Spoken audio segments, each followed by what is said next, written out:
Nous avons mis la main sur ce vieux couperet allemand rouillé qui a perdu sa poignée il y a de nombreuses années. Cet appareil a vraiment besoin de notre aide. Sa couche de rouille n'est pas extrêmement épaisse. Nous avons donc décidé d'éviter le nettoyage chimique et d'utiliser une brosse à main pour enlever autant de rouille que possible. La lumière du soleil combinée au ralenti donne l'impression d'exorciser le mauvais esprit qui a capturé l'âme de cette hachette. Nous avons déjà atteint le métal, mais une perceuse avec une brosse métallique est encore nécessaire ici. Sa patience et sa puissance sont bien meilleures que celles d'un humain. En 15 minutes, nous voyons que la rouille a presque disparu et la hachette semble renouvelée. Mais la corrosion n'est pas son principal problème. La partie supérieure du couperet a été endommagée, ce qui a entraîné sa déformation et la formation de fossettes sur sa côte. Je suppose qu'en essayant de hacher quelque chose, ses propriétaires l'ont frappé d'en haut avec un marteau de cette façon. Pour réparer un tant soit peu cette déformation, nous allons également la frapper avec un marteau, mais dans un plan différent, en essayant de faire entrer les morceaux de métal séparés à leur place. Le métal de l'époque était de haute qualité et solide, donc tout remettre en place à l'aide du marteau demandait un effort considérable. Le résultat est assez bon. Au début du manche, il y a une sorte de mucus métallique. Je ne sais pas pourquoi, mais nous allons les enlever en utilisant une meuleuse d'angle avec un disque épais. C'est peut-être que quelqu'un a essayé de souder une poignée dessus. Comme nous avons déjà la meuleuse dans les mains, nous allons rendre la partie supérieure du couperet encore plus lisse.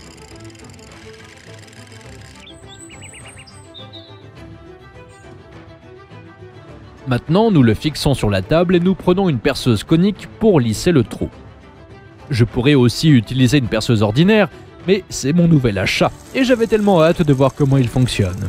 Et vous savez, ça marche vraiment bien. Maintenant, nous allons utiliser un disque plus doux pour le métal et lisser le reste de la rugosité. Avant, je le faisais avec un disque dur et épais qui me permettait de le faire plus rapidement, mais enlever le métal trop profondément à certains endroits, laissant de sérieuses rayures qui nécessitaient d'autres manipulations.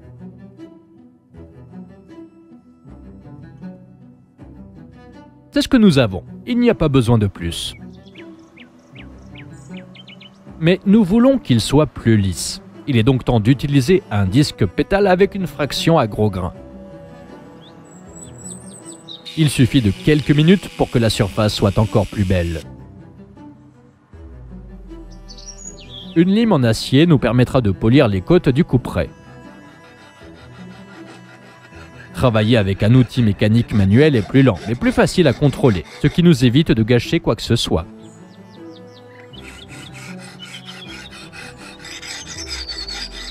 Maintenant, nous rendons la surface parfaite à l'aide de papier de verre de différentes granulométries et nous procédons au ponçage de la lame.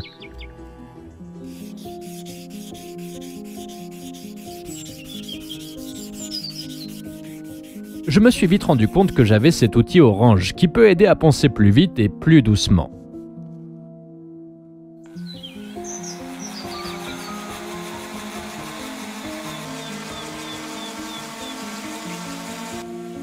Après cela, j'ai couru au magasin et acheté ce disque abrasif avec un grain très fin, qui peut à peine être senti avec les doigts. Néanmoins, il rendra la surface de la hachette super lisse. Regarde comme ça marche bien.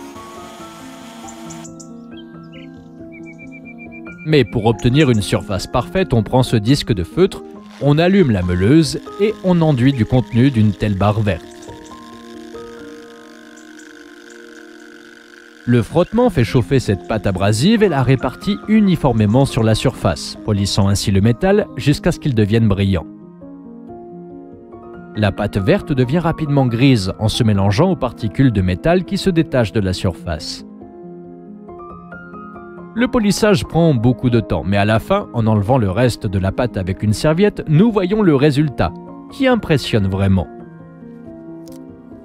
Il vous semble peut-être que c'est prêt, mais ce n'est pas encore le cas, car il manque encore le manche de la hachette. En protégeant la lame avec du ruban adhésif, nous allons fabriquer un manche à partir de ce morceau de bois de chêne. Le chêne est très solide et difficile à travailler, mais le manche obtenu sera utilisable et durable. En utilisant un ciseau à bois, comme nous l'avons appris dans notre vidéo sur la création d'un lance-pierre à roulette, nous pouvons obtenir une pièce comme celle-ci. Il est très important à ce stade de percer un trou coaxial précis pour que la lame soit parallèle à la poignée.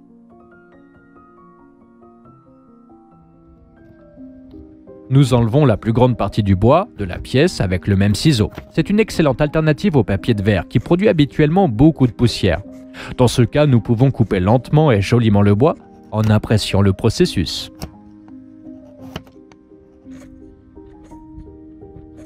Nous continuons à percer le trou d'entrée et obtenons finalement quelque chose comme ceci. Ensuite, nous fixons la pièce dans un étau et utilisons une râpe pour lui donner la bonne forme. Il peut vous sembler que le processus est si rapide et facile. Il suffit de fixer le bois dans un étau, de le frotter avec une lime et du papier de verre, et voilà, votre superbe manche est prêt. Mais nous avons passé environ 4 heures à le manipuler avant de réussir à obtenir de telles formes. Nous avons laissé ici un espace vide pour une raison. Maintenant, nous avons besoin d'une plaque de laiton épaisse que nous utiliserons pour faire un tampon pour la poignée. La plaque devait avoir un trou carré. Nous avons donc essayé toutes les méthodes possibles pour l'obtenir.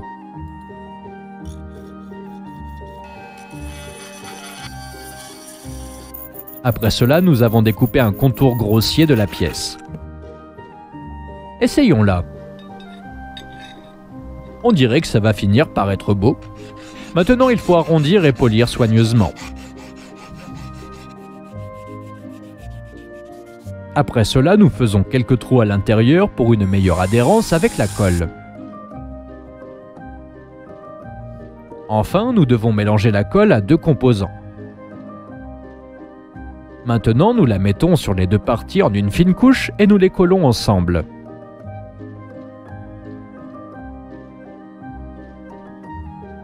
Après une journée d'attente, nous pouvons continuer.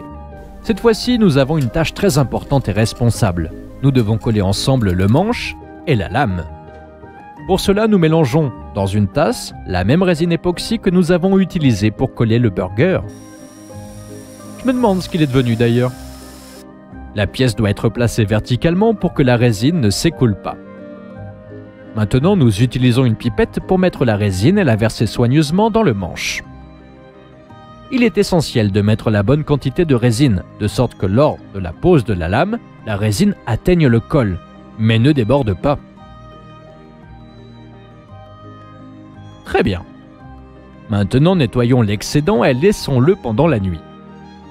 Le matin, nous enlevons le ruban de protection et à l'aide d'une brosse douce, nous enduisons doucement la surface du manche d'huile de lin.